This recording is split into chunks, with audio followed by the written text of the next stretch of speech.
Hey guys, it's Catherine and welcome back to my channel. It has been a minute. There have been many life changes going on.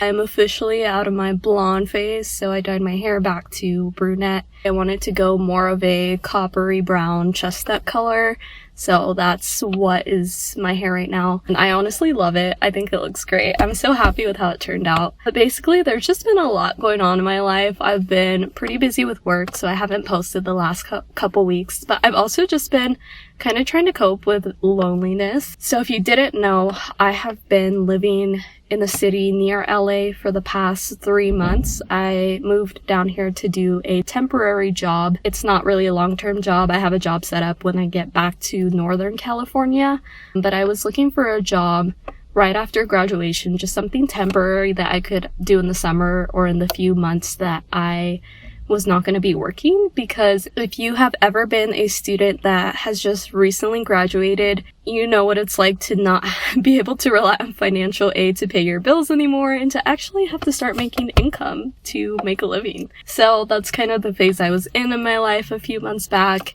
And luckily, one of my very good friends was able to get me this job. I got it, and then literally 2 weeks after that, I packed up everything and just drove 6 hours down to SoCal, which is so insane for me. I have never done anything like it, and let me tell you, it has been such an experience. For the most part, it's been really fun. It's been a really positive experience. I'm a Sagittarius, so I love to travel and be spontaneous and go to new places. But I think towards the end of this experience, it has definitely started to get more lonely for me. I usually do pretty well with being independent. I do a lot of things that I enjoy doing alone. I think that's one of the reasons I love reading as well, is because I can literally sit with a book and read for hours and not be on my phone or not feel like I'm not being productive. I'm doing something that I love, and just the escapism that comes with that is really comforting to me. I do get anxious a lot sometimes. Those are the times when it is the absolute worst for me to be alone.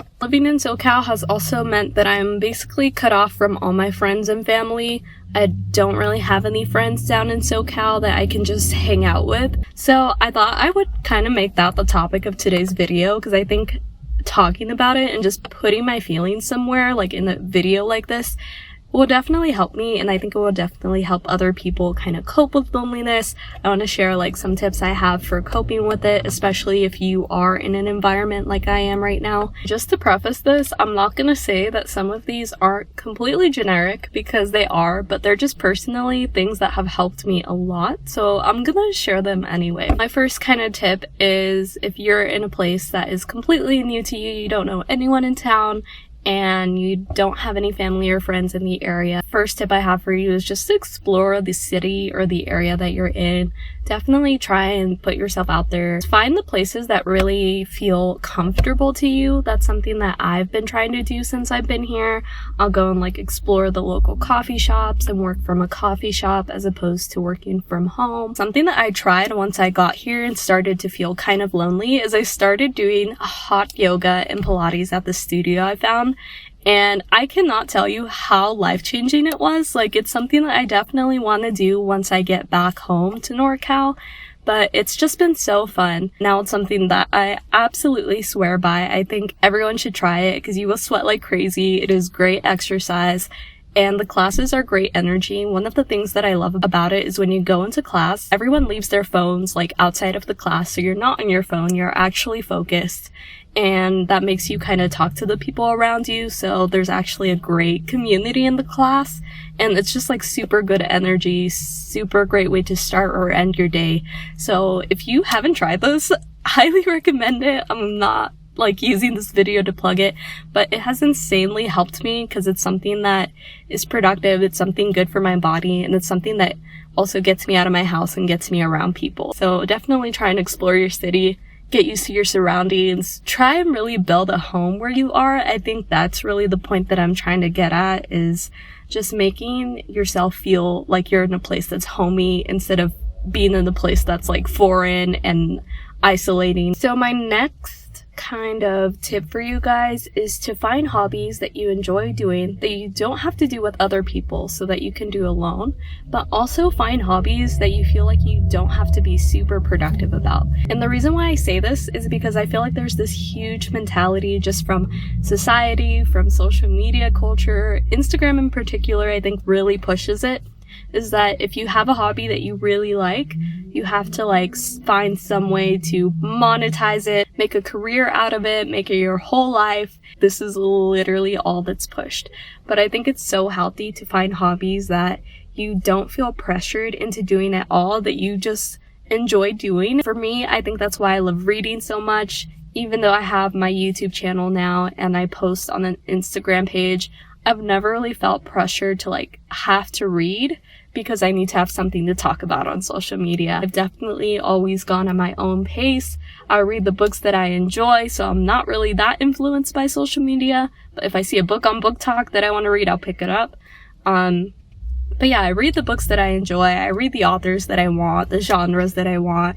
And so it's a very low pressure activity that I enjoy doing. And it's just something that makes me happy. It makes me feel less alone and is a coping mechanism. So my last tip for you guys is to bring your support system to wherever you are. And I think this is super important. It's a pretty generic tip, but I think it's super important to have in your life. I have a couple of long distance best friends who I honestly don't know what I would do without. They are super close to me and we have a text group chat, check in with each other. We always have FaceTime calls and our lives are pretty synced even though we're all in different places. So I think that's a friendship that is super valuable to me and that I really hold on to. But yeah, I think it's super important to make sure that you have some of those people in your life and you don't have to talk all the time. I think that's the thing with long distance friendships, as long as you're putting in the effort to check in. And I think that's what makes us so close, is that we always make sure to be there for each other when the other person needs it. The other thing I will say with this though is always be cautious about relying too much on your support system. You and yourself only are responsible for your own happiness. You can't really put that on your friends or your partner or your family or just other people. You have to create your own happiness. And I think that's really important to remember, especially when you've been depressed for a week and you're really trying to pull yourself out of it, is it's really no one else's responsibility to pull you out of it but your own. And for me, that has definitely helped to keep that mentality in mind. I'm in control of my feelings. I can control how I feel. I can control feeling sad, feeling happy, feeling whatever I want, and also the way that I respond and react to situations and people. So I think that's really important to keep in mind. And I feel like that's definitely helped me just kind of cultivate this calm, relaxed demeanor, even in stressful situations.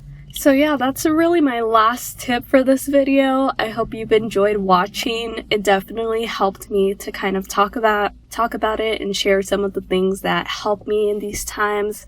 I am going to be actually moving up back home to NorCal at the end of next week, so I don't really have too much longer in the place that I've been living for the past 3 months, which is great news for me because I am so excited to go back and see my friends and be with my family. I hope this video helped you in some way and that these tips were helpful. I have some fun videos coming up. I realized that I feel like at the end of every one of my videos, I talk about the videos that I'm going to be filming, and then those end up not getting filmed, or I end up filming different videos. So I realized I'm more of a mood filmer, I guess. Like, I'm a mood reader. I just read whatever I feel like it. I film whatever I feel like it. So I'm just not even going to talk about my upcoming videos anymore, unless it's something for sure I know that I'm going to film and want to film. Don't forget to like, comment, and subscribe, and I will see you in the next one. Bye!